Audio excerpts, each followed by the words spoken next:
Buenos días, ¿cómo les va a todos? Y a mí me toca presentar a mi amiga, que tiene un currículum muy extenso.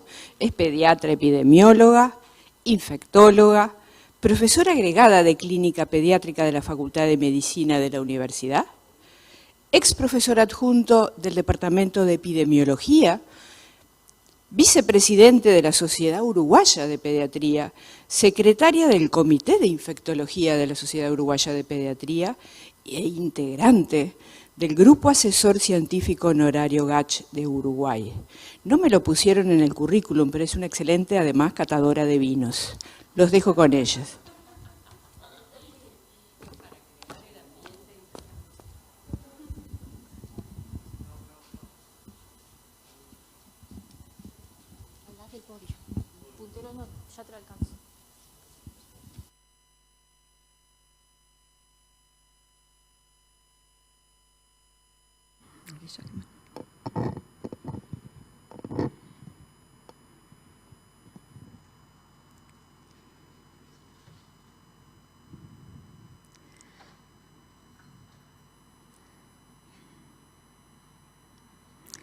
Bueno, entonces, dando comienzo a esta jornada, vamos en primer lugar a abordar el tema de la epidemiología de la infección por SARS-CoV-2, COVID-19. Luego de esta presentación tan generosa que hizo nuestra amiga Estela Gutiérrez, esta es mi declaración de conflicto de intereses, aunque básicamente sí debo declarar que tengo un especial interés en que podamos manejar esta pandemia y se pueda controlar y de una vez por todas poder mejorar la situación.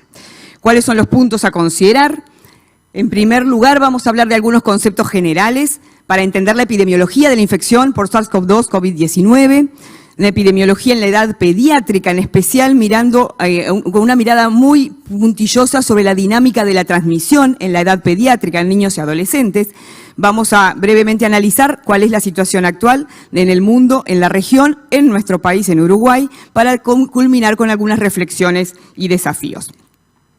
Básicamente, cuando hablamos de epidemiología, a esta altura ya todos hemos escuchado muchísimo de la epidemiología de este virus, pero debemos recordar algunos aspectos que son muy peculiares y que a su vez hacen que sea una pandemia única, bien distinta a lo que han sido pandemias de otro tipo, como por ejemplo la pandemia de influenza o las pandemias de otros coronavirus incluso, las epidemias de otros coronavirus, porque realmente es un desafío el poder manejar y tratar de controlar la pandemia de SARS-CoV-2.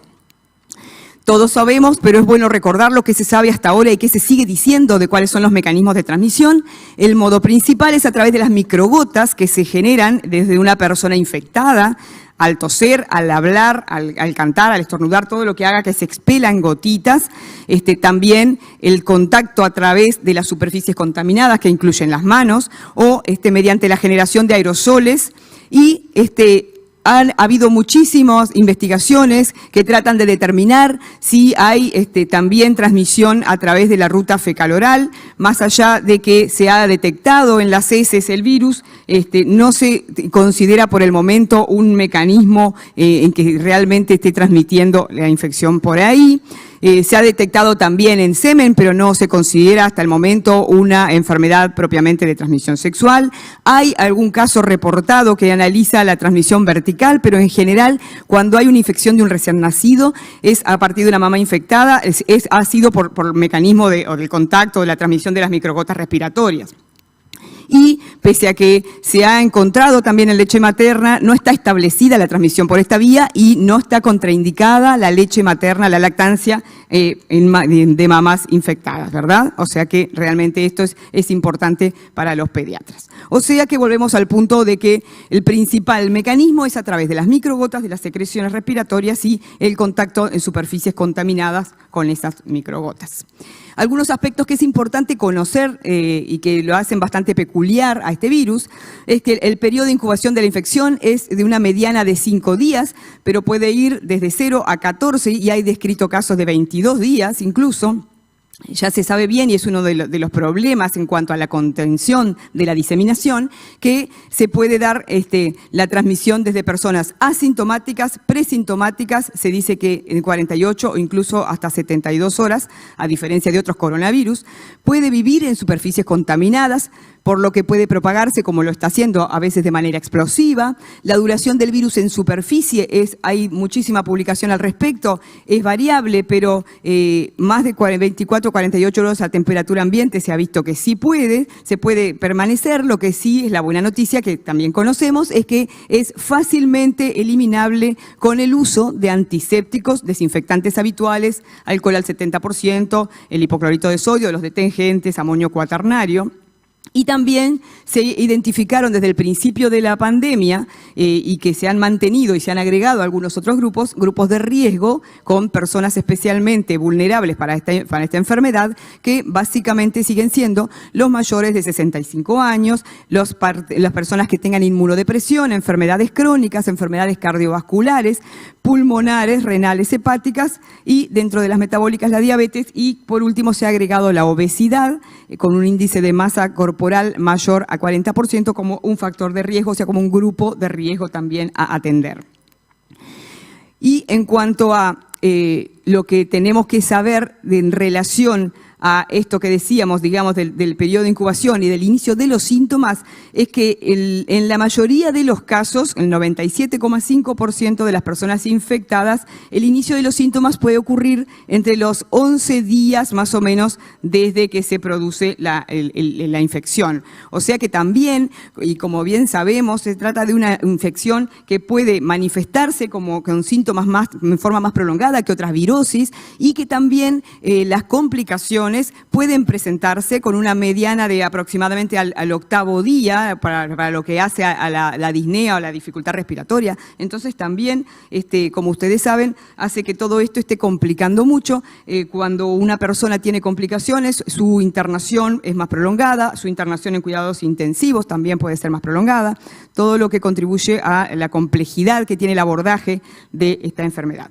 Y tenemos, para saber que otra manera de medir la enfermedad es el ritmo reproductivo básico, o sea, el número promedio de casos nuevos que genera un caso a lo largo de un periodo infeccioso, o sea, mide la capacidad de propagación, que inicialmente se estimaba entre 2,4 o 3,8 según la OMS, y que ha ido variando, pero que realmente se ha visto que con valores de, por ejemplo, 2 o un poco menos incluso, se puede igual diseminar muy ampliamente, llegando a una persona a contagiar, por ejemplo, de 12 a 16 personas. O sea que realmente esto es lo que estamos viendo y que lo que ha llevado a que se expandiera por el mundo constituyendo la pandemia, ¿verdad? Simplemente, otros conceptos que tenemos que manejar cuando vamos a analizar la epidemiología es cómo se hace el diagnóstico. Esto ustedes van a tener después unas excelentes presentaciones que nos van a poder informar bien sobre las técnicas diagnósticas para SARS-CoV-2, pero básicamente recordemos que el gold estándar sigue siendo, para el caso confirmado, la técnica de PCR de las secreciones respiratorias. Y para cuando queremos analizar, tomarle el pulso a la epidemia, tenemos que manejar indicadores. Hay muchísimos indicadores, pero lo que todos los países y las recomendaciones de la OMS son que manejemos son estos que ustedes pueden ver ahí: la curva epidémica, la incidencia, el número de casos nuevos y también la incidencia acumulada, el número de casos activos, o sea, obviamente todos los acumulados menos los que ya han sido, digamos, recuperados, la tendencia, y en especial se presta especial atención, y según las curvas de Harvard, a lo que es la velocidad de duplicación y el número de test realizados y el porcentaje de positivos dentro de esos test realizados. Y estos otros índices que en Uruguay sabemos que se están comunicando frecuentemente desde hace ya varios meses, el promedio de casos en 7 días por 100.000 habitantes y el promedio de casos en 14 días por 100.000 habitantes, que nos va a dar ese rango de en qué zona estamos. O sea, una vez que se calculan esos promedios, se posicionan en zonas para saber si podemos estar en riesgo de una diseminación o del aumento exponencial en la curva.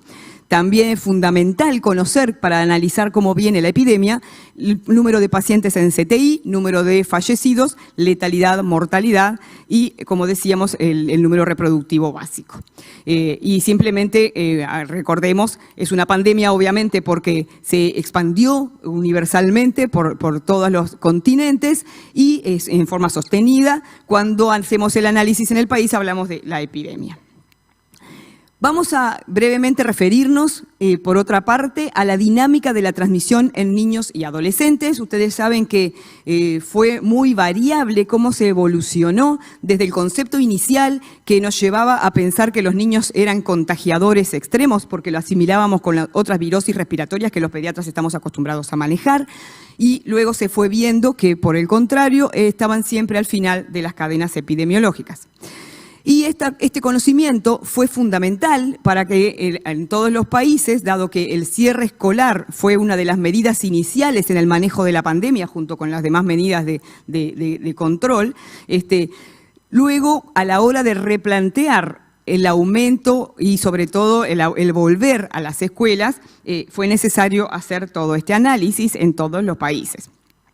Básicamente, y sobre todo al principio, se pudo analizar que las infecciones en los niños mostraron una agrupación familiar, tanto en los niños asintomáticos como los sintomáticos, y que los niños a su vez se sigue diciendo que se contagian menos y los que se contagian tienen la enfermedad más leve, pese a que han aparecido y se han identificado síndromes como el síndrome inflamatorio multisistémico, del que también podremos escuchar en la tarde al doctor Juan Pablo Torres explicándonos bien en qué consiste, digo, como un elemento bastante peculiar dentro de lo que es la edad pediátrica. Sin embargo, sabemos que al 31 de octubre, por ejemplo, de 2020, los casos pediátricos no superaban el 15% del total de los casos en el mundo.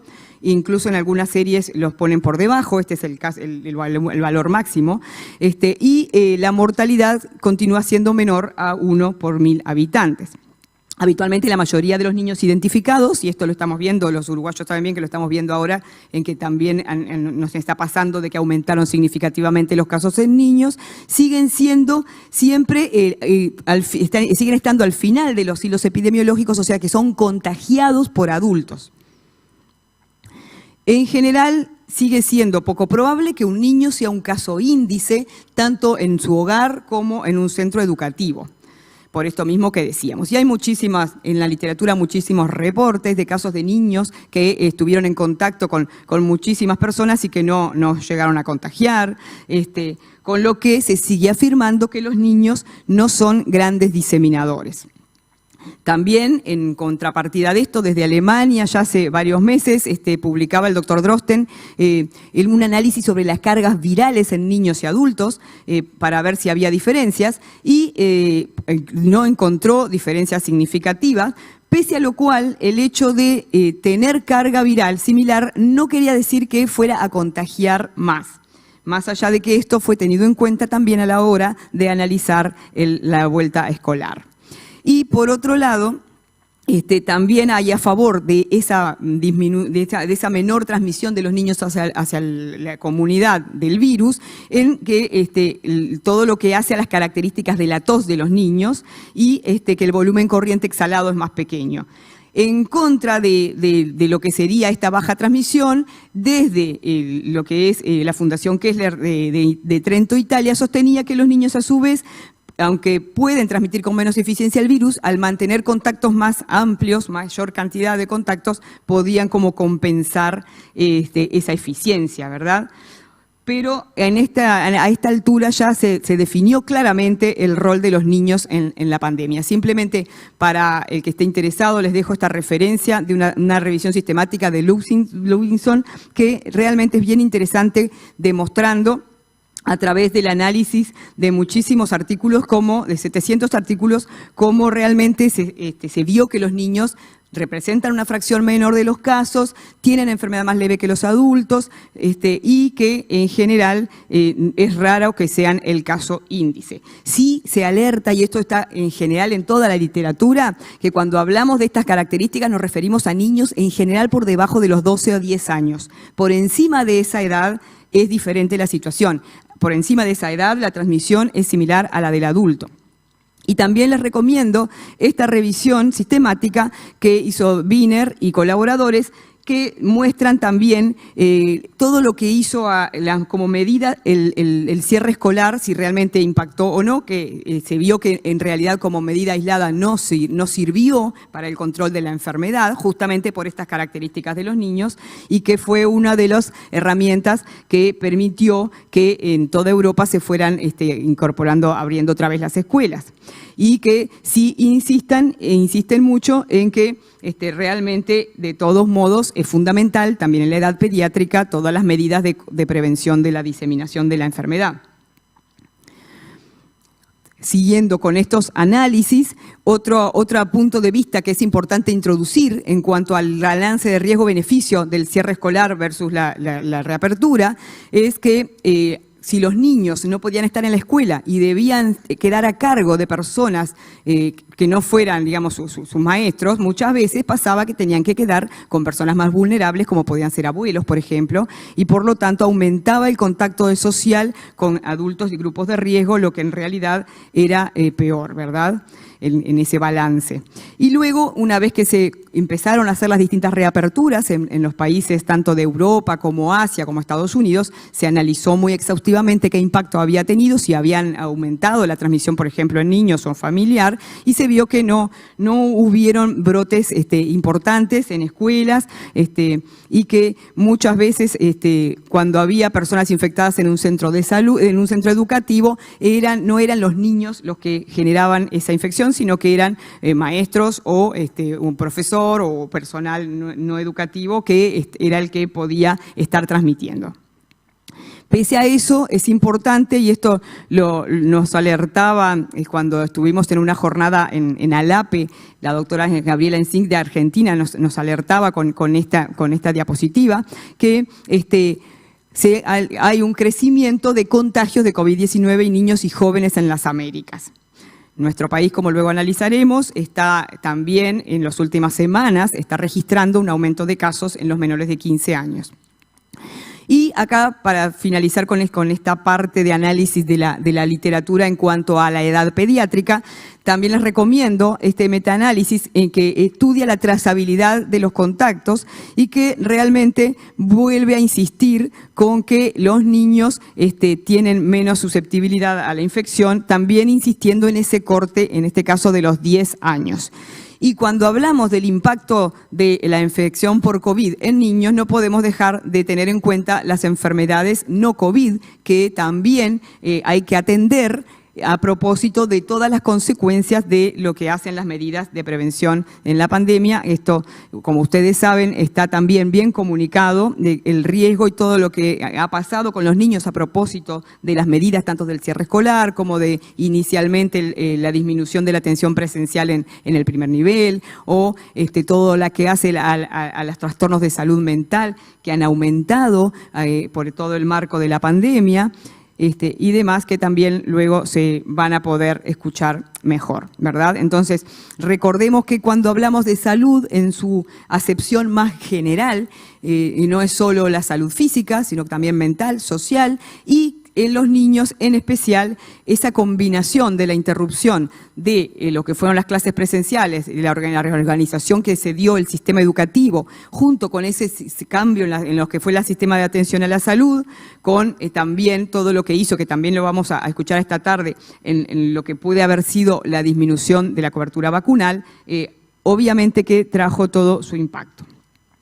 Y finalmente, entonces, para contarles y cómo fue entonces la experiencia brevemente en Uruguay, a partir de toda esa información y ese análisis, entonces se concluía que en general las escuelas, más que contribuir a la transmisión del COVID-19, reflejaban la transmisión comunitaria y que por tanto, aún en formas severas del coronavirus, del COVID, no es de ninguna manera más común que otras enfermedades infecciosas potencialmente graves en los niños y que no habían llevado a un cierre escolar. De todos modos, debemos siempre considerar esa diferencia, ese punto de corte en los 10 años y la importancia de mantener las medidas de prevención para minimizar el riesgo. En nuestro país, como ustedes saben, se fue haciendo el reinicio de clases presenciales en forma gradual, inicialmente en las escuelas rurales, luego fueron haciéndose en las zonas suburbanas de menor densidad poblacional, siempre atendiendo a la situación epidemiológica. Y como ustedes pueden apreciar en esta gráfica, no se mostró que aumentaran los casos en la comunidad por el hecho de haber iniciado las clases presenciales. ¿Cuál es la situación en el mundo?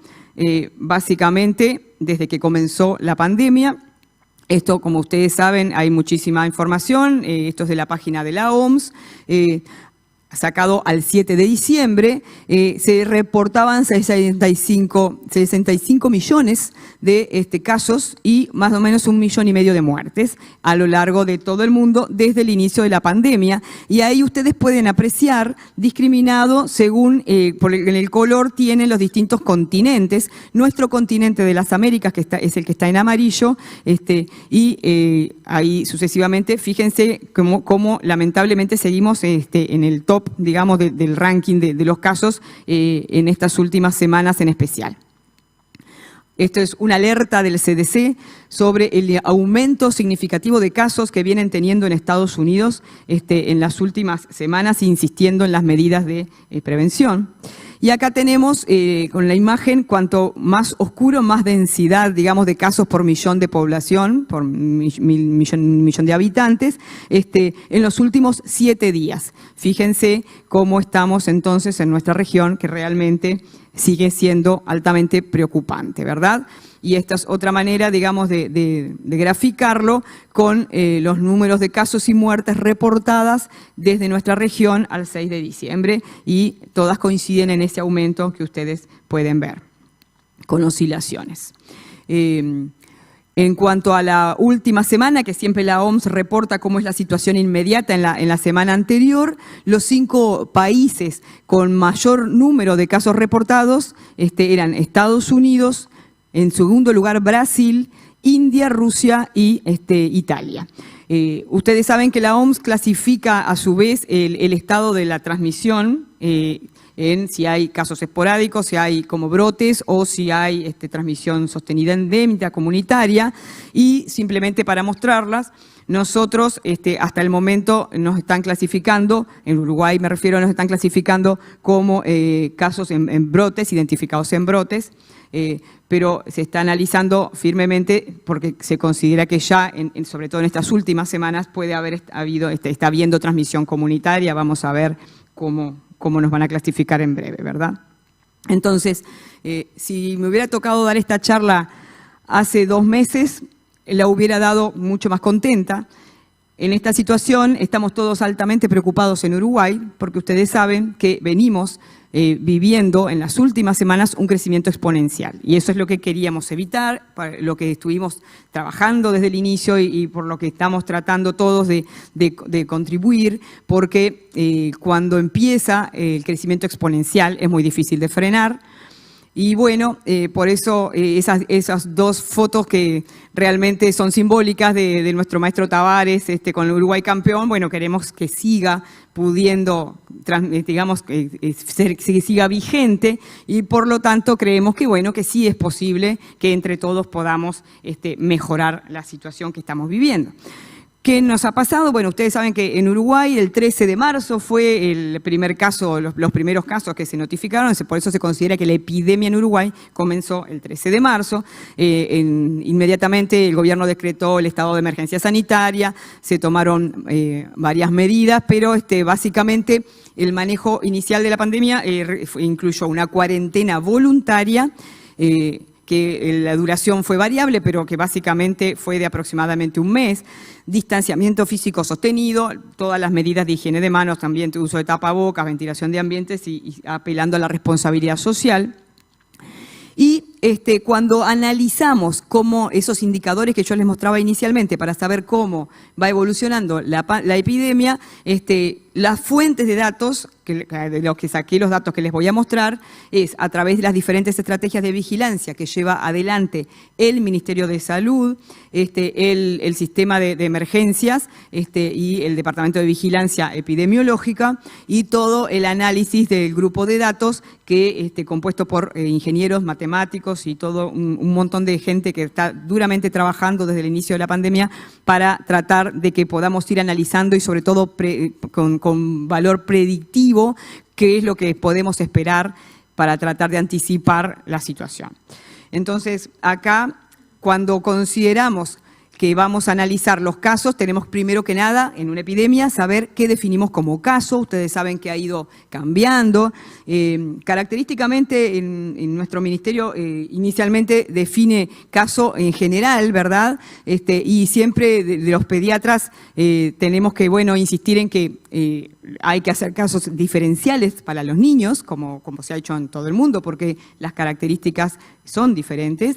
Básicamente, les traigo la última definición de caso, esto para adulto, que tiene nuestro ministerio, que incluye como caso sospechoso alguno de todos esos síntomas que ustedes ven ahí: rinitis, odinofagia, tos, dificultad respiratoria, anosmia y ageusia, y acompañado o no de fiebre, y todo lo que hace a infección respiratoria aguda grave, la CIRAG, ¿verdad? Y caso confirmado, toda persona que represente un resultado positivo del test de PCR o LAMP para el SARS-CoV-2. Básicamente, porque insistimos mucho en que conozcamos las definiciones, pero que por otro lado tengamos en cuenta que en la edad pediátrica, por ejemplo, rinitis, obviamente sería, y más allá de que en la etapa en que estamos es mejor hacer un diagnóstico más ampliado, pero de todos modos no estaría clínicamente justificado a todas las rinitis de los niños pedirles un hisopado. Por tanto, estas son las definiciones de caso pediátrico. En general, es a cualquier edad, 2 o más de esos síntomas, ¿verdad? Sin otra causa identificada, ¿ah? Y fíjense específicamente que rinitis como tal, como aislado, no figura, y que insistimos mucho en la de sin otra causa identificada, y también, obviamente, es fundamental la noción epidemiológica de contacto, ¿verdad? No es lo mismo, la definición está aislada, cuando hay un antecedente, una noción de contacto epidemiológico con un caso o no.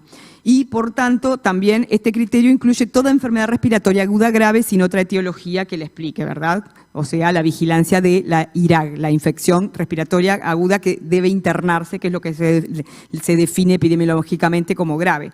Y se agrega en la definición de caso pediátrico toda la noción del síndrome inflamatorio multisistémico en pediatría, según la definición adoptada de la Organización Mundial de la Salud, que luego con el doctor Juan Pablo Torres van a poder aprender mucho más. Por tanto, y caso confirmado, obviamente en pediatría, aquel caso de estos que decimos, confirmado con la PCR, o en el caso del criterio de síndrome inflamatorio multisistémico, con serología también. ¿Cuál es el análisis de la situación? Acá tenemos, por un lado les traigo información extraída del último informe epidemiológico publicado por el Ministerio de Salud en la página, que es el 30 de noviembre, pero luego vamos a ver las gráficas más actualizadas, como ustedes saben, en el día de ayer hubieron 390 casos, con lo que pasamos esa barrera de las 350 diarios que nos estarían pudiendo acercar claramente a la zona de riesgo naranja, como ahora vamos a ver. Como concepto general, por eso les digo, como esta información es del reporte del Ministerio del 30 de noviembre, tenemos algunos cambios en los números, pero como concepto general, en las últimas semanas se viene registrando un aumento sostenido y expansivo de los casos confirmados. En general, el 67% de los casos analizados a ese momento tenían antecedente de contacto confirmado, o sea, un caso confirmado que contagió, el 13% de los casos vinculados a viajes internacionales y en el 20% ahí no se había identificado nexo. Uno de los problemas actuales que en estas semanas que pasaron desde esta fecha hay aumento en los casos sin nexo identificado, lo que nos estaría hablando de la posible transmisión comunitaria. El análisis de casos acumulados a la fecha muestra que de cada 10 casos, 9 se pudieron manejar en forma ambulatoria, 1 requirió algún tipo de cuidado hospitalario y de cada 100, menos de 2 requirieron cuidados intermedios en CTI o en cuidados intermedios.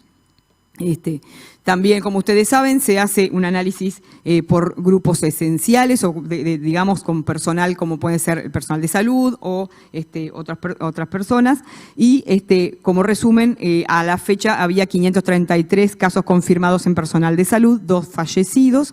Y en cuanto al antecedente, y esto es importante tenerlo en cuenta, que dentro de lo que son los casos en el sistema, en los trabajadores de salud, la gran mayoría de los trabajadores de salud adquirieron la infección fuera de los ambientes laborales hospitalarios. O sea, realmente en general eran en los ambientes familiares o reuniones que adquirían la enfermedad, y luego el problema es que una vez que un trabajador de salud tiene una enfermedad, se producen muchos contactos laborales realmente. Es uno de los grandes problemas, ¿verdad? Y bueno, en mujeres embarazadas se registraban 45 casos.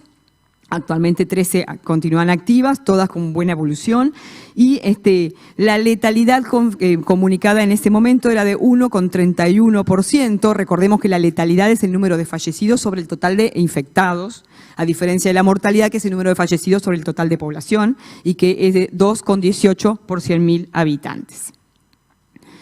Se vio que la gravedad y la letalidad sigue siendo significativamente más alta en los hombres, hasta en el informe que reportaba el Ministerio no se había identificado impacto significativo en nivel hospitalario, pero estas últimas semanas estamos en alerta todo el sistema de salud porque sí puede estar habiendo ya indicios de aumento de la carga de lo que hace a las consultas y a los requerimientos en CTI, como ustedes saben. Casos se identificaron ya en todos los departamentos. Desglosando un poquito estas conclusiones del análisis epidemiológico, acá tienen entonces la curva epidémica. Fíjense cómo realmente fue aumentando y es bien claro el aumento exponencial en estas últimas semanas. Acá tenemos los casos confirmados según la fecha de inicio de los síntomas y según si había contacto o no, o sea, los que realmente se conocían. Y acá tenemos el análisis de tendencia, que es lo que decimos que nos preocupa mucho, ¿verdad? Porque acá se ve la tendencia exponencial, lo que dijimos a través de toda la pandemia que teníamos que tratar de evitar. Básicamente, el otro análisis que es importante tener en cuenta es que en las últimas semanas también se ha visto un descenso en la edad, en la mediana de edad en la que veíamos la epidemia. Actualmente, para el reporte del Ministerio, estaba en 38 años, con un rango intercuartil entre 25 a 54 años. Y eso va de la mano con lo que ahora veremos de los niños, ¿verdad? De que los menores de 15 años aumentaron y aumentaron personas jóvenes también. En general, porque también se insiste mucho en la búsqueda de los contactos, ¿verdad?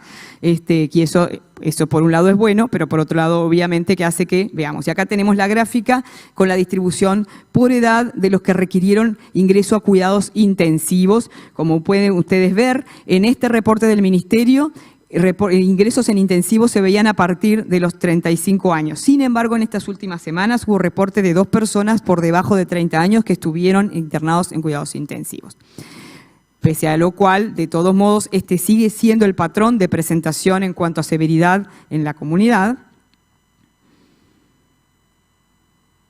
Y esto es en cuanto al número de casos activos. Recordemos que las definiciones de nuestro ministerio para decir que una persona está recuperada son cronológicas exclusivamente a partir de los 10 días corridos desde el diagnóstico en una persona asintomática o 14 en las personas sintomáticas. Y para ir terminando con esto, acá tenemos las franjas etarias y según qué tipo de cuidados requirieron, ¿verdad? Esto claramente se sigue comportando de todos modos la epidemia como con más riesgo de tener que requerir cuidados intensivos o moderados en las personas mayores. Básicamente eso es un poquito, ¿verdad? Y lo mismo con la distribución de los signos y síntomas en las personas sintomáticas. En cuanto a las comorbilidades que se han identificado en el análisis en Uruguay, básicamente el porcentaje de pacientes con COVID-19 muestra que el mayor grupo es de personas con patología cardiológica. Nuestro país incluye la hipertensión en este grupo, luego seguido por diabetes mellitus y obesidad. como grupos de más riesgo. Y este es un análisis de las cadenas de transmisión, que son las que se van identificando según la generación y se han llegado hasta 12 generaciones. Y en general, volvemos a insistir, los niños se encuentran al final de esas cadenas de transmisión. Y acá tenemos algunos datos de las poblaciones especiales, que en general también 154 militares, 80 policías, 5 bomberos y 95 funcionarios de residenciales, que son una población que también se mira especialmente, ¿verdad? Y en cuanto a, a la mortalidad, como decían, esas son las cifras y la mayor mortalidad está en el grupo etario de adultos mayores. Esto es el último reporte emitido por el Ministerio de los casos COVID en menores de 15 años. Esto es al 8, con datos del 3 de diciembre, pero publicado el 8 de diciembre. En realidad acá dice 610, al 6 de diciembre teníamos 732 niños, o sea que realmente esto también nos habla del aumento. En 549 casos se identificó que tuvieron un contacto con un caso confirmado, 5 casos se identificaron al retorno del viaje, en 35 no se identificó nexo y 21 se encontraban en investigación al cierre de este informe. Y el otro dato que me parece interesante que conozcamos es que de esos 610 que reportaban aquí, 327 casos, o sea, básicamente un poco más de la mitad, tenían síntomas. El resto eran asintomáticos, ¿sí? Eso es un concepto importante. Y dentro de los síntomas, rinorrea, fiebre, cefaleas, tos, odinofagia, en menor medida que en los adultos tienen pérdida del olfato y del gusto, pero se han reportado. Hasta el reporte de ese día se habían reportado 5 pacientes internados, pero ninguno requirió cuidados intermedios e intensivos y se recuperaron.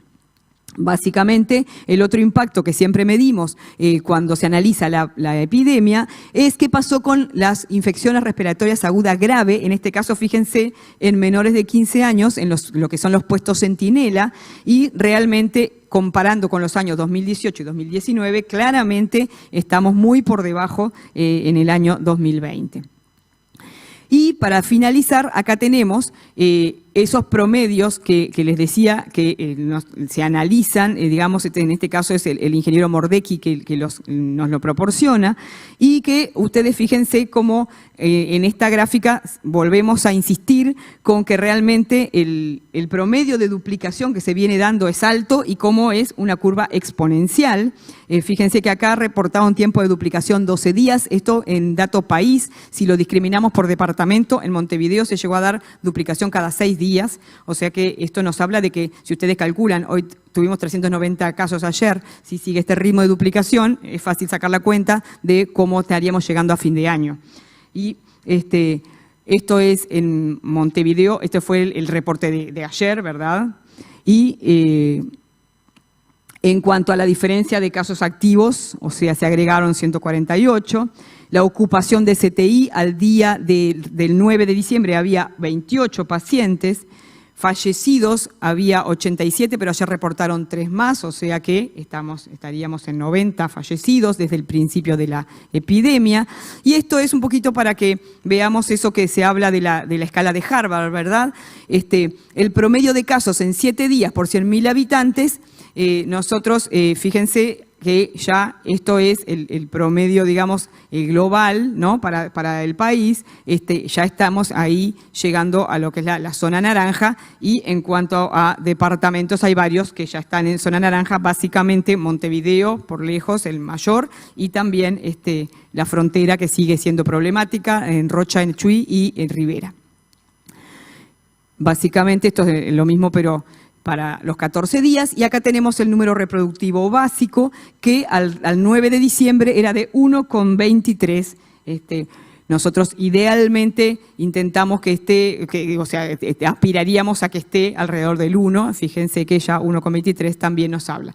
Y esto simplemente para que ustedes vean visualmente, esto era la situación, al 4 de noviembre en cuanto a esta escala, ¿verdad?, de colores, y esta es la situación al 2 de diciembre, y ahora si la hacemos probablemente sea bastante más oscuro. ¿Cuáles son las perspectivas? Básicamente, y como decíamos, se trata de una epidemia con características muy peculiares. No podemos tener experiencias de otras epidemias porque han sido diferentes. Solo para que tengamos una idea, la gripe española duró 2 años en cortarse la epidemia. Pero bueno, hay incertidumbre, hay diferentes escenarios que propone el CDC, por ejemplo. Esto es para el hemisferio norte, por eso van a ver un pico en otoño, pero digo, básicamente, estas pueden ser las posibilidades, que se den, digamos, picos y valles, que se den picos más altos y después se caiga, o que haya una caída sostenida lenta. Ustedes saben que hay países que ya van hasta por la segunda y tercera ola en el mundo, ¿verdad? Nosotros podemos decir que en Uruguay estaríamos viviendo la primera. Y, por otro lado, la OMS está hablando de endemia, de que tendríamos que acostumbrarnos a convivir con el virus. Y de todos modos, acá lo que tenemos que tener en cuenta es que las herramientas que tenemos son básicamente las medidas de control social, los fármacos para el tratamiento que pueda ser efectivo de esos casos que requieren, digamos, abordaje terapéutico, y apostar a la aparición de las vacunas, que ya sabemos, ya se están dando, hay experiencias buenas ya, digamos, en todo lo que hacen los estudios de fase 3, vienen siendo muy alentadores. Como ustedes saben, varios países ya empezaron, Inglaterra empezó, Emiratos Árabes está empezando, China y Rusia han empezado, pero realmente tenemos que tener en cuenta que como nunca antes esta pandemia realmente impactó en todos los aspectos de las dimensiones más amplias de la salud humana, incluyendo la economía, y que entonces cuando nosotros tenemos ese desafío de tratar de controlar esta epidemia, tenemos que pensar en ese objetivo también, mucho más allá de solo el bajar un caso de una enfermedad infecciosa. Y, por tanto, tendremos que seguir avanzando en todas estas estrategias. Muchas gracias y quedo a las órdenes para las preguntas.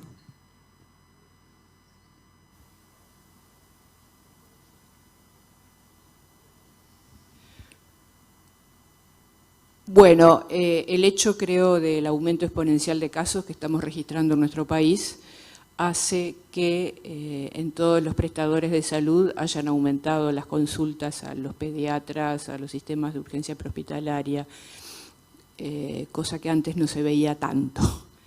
Y bueno, y llegan algunas de las preguntas, sobre todo ahora que vienen las fiestas, ¿no? Leo la primera pregunta, doctora Pujadas. Mi hermano llega de Estados Unidos para Navidad. ¿Qué precauciones debemos tener? Él se quedará en la casa de mis padres. Bueno, ustedes saben que una de las medidas, obviamente, que se tomó en el mundo para tratar de disminuir la diseminación fue el cierre de fronteras y el disminuir lo que es el transporte, todo lo que hace al intercambio entre países. Pese a lo cual, obviamente, sigue habiendo en mucho menor medida, pero lo hay. En nuestro país en especial hay reglamentos bien claros de que para las personas que vengan del exterior tienen que traer, en primer lugar, demostrar un test de PCR negativo para SARS-CoV-2 hecho en las 72 horas previas al ingreso al país. Luego de que ingresan al país, por supuesto no pueden venir con síntomas, ¿no? Se los controla específicamente en eso. Luego de que firman una declaración jurada.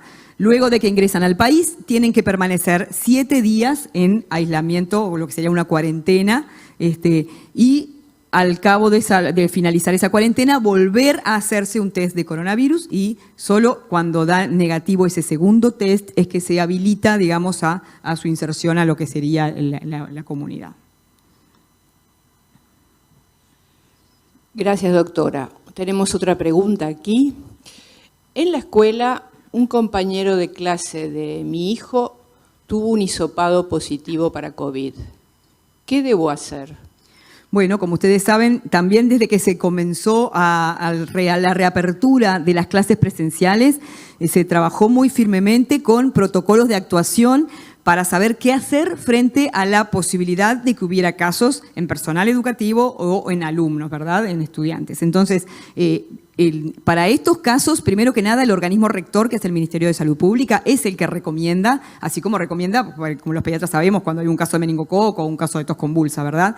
Pero básicamente porque depende mucho de la edad del niño, no es lo mismo la transmisión, como decíamos, los mayores de 10 años o menores de 10 años, y la situación en qué cercanía tenía este compañero, ¿verdad? Por ejemplo, si es un compañero de clase, en general, eso hay que hisoparlo y hay que considerarlo un contacto estrecho, pero si si es en otro salón o si es en otras áreas, hay que empezar a investigar qué riesgo tuvo de haber estado en contacto o en un recreo o en un transporte escolar, por ejemplo. O sea que el análisis de cuándo se considera un contacto y por lo tanto qué medidas tomar con ese contacto van a depender de toda esa investigación que compete tanto al Ministerio de Salud como digamos, al centro educativo. En ese caso, doctora, ¿se lo hisopa enseguida o se esperan 7 días? En general, cuando hablamos de contactos asintomáticos, se debe aislar en forma, digamos, preventiva y hisopar al 7º día. Gracias. Tenemos otra pregunta por acá. El psicólogo de mi hijo tuvo diagnóstico positivo para COVID un día después de que mi hijo tuviera la sesión correspondiente. El psicólogo utilizó tapabocas. ¿Qué debo hacer? Acá volvemos a toda esa ingeniería que hay que hacer en la investigación epidemiológica del riesgo, ¿verdad? Pero básicamente se considera que si hubo un contacto, va a depender de la duración de ese contacto, más de 15 minutos en general, o sea que realmente es poco el margen, ¿verdad? Una sesión con un psicólogo, de hecho, uno esperaría que fuera de más de 15 minutos. Por otro lado, va a depender también de la distancia que tenían entre ellos y el uso adecuado de tapabocas y desinfección de superficies, pero sin duda que en esa situación en general se considera que puede haber, sí, o sea que hay riesgo, es un contacto estrecho y que el plazo que habitualmente se toma en cuenta es hasta 72 horas antes de que se aparecen o los síntomas o el diagnóstico en los casos asintomáticos, en este caso del psicólogo. O sea que si este niño estuvo un día antes, sí entraría en esa definición y debería aislarse e hisoparse al 7º día. Gracias. ¿Hay cambios en las indicaciones de los test en pediatría? ¿Habría que pedir más test? ¿No existen más vínculos epidemiológicos?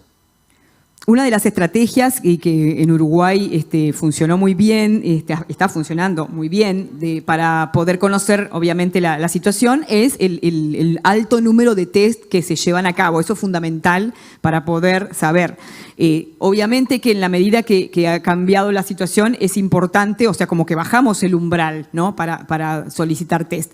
De todos modos, los criterios siguen siendo, por un lado, las definiciones de caso que veíamos y después estas, como estaban preguntando, los contactos, los niños que son contactos de una persona confirmada o incluso, dependiendo de la situación sospechosa, es importante que se estudien, que se hisopen, básicamente, porque no alcanza. Muchas veces las mamás nos preguntan, bueno, pero yo lo dejo acá conmigo 14 días, una mamá positiva, por ejemplo, lo dejo 14 días conmigo y me ahorro que lo hisopen porque es una maniobra desagradable, etcétera. Bueno, desde el punto de vista, digamos, de la infección y de la epidemiología, es fundamental poder saber si ese niño está contagiado o no. Entonces, porque los riesgos van a ser distintos, el seguimiento que tenemos que hacer de un niño con COVID es también distinto que uno que no lo tuvo. Entonces, es fundamental poder saber realmente la situación. O sea que la respuesta es que sí, hay que hisopar.